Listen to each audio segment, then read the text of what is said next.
చేతులడిగి మూతి దుడిచి సేవ చేస్తాను, చేతులడిగి మూతి దుడిచి సేవ చేస్తాను. నువ్వు సేరదీరి పండుకుంటే కాళ్ళు పడతాను, నువ్వు సేరదీరి పండుకుంటే కాళ్ళు పడతాను. సాయి మా ఇంటికి రా దండం పెడతాను, వెన్న పూస వేసి వేడి వేడి పువ్వ పెడతాను. మల్లె పూల మాల వేసి ఆరతిస్తాను, మల్లె పూల మాల వేసి ఆరతిస్తాను.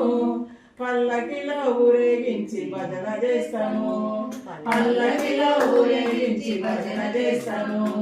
నీ రాక మాకెంతో హాయి హాయి, నీ రాక మాకెంతో హాయి హాయి. నీ దయ ఉంటే మా బతుకులు హాయి హాయి, నీ దయ ఉంటే మా బతుకులు హాయి హాయి. సాయి మా ఇంటికి దండం పెడతాను, వెన్న పూస వేసి వేడి వేడి. స్వచ్ఛతానంద సద్గురు స్వామి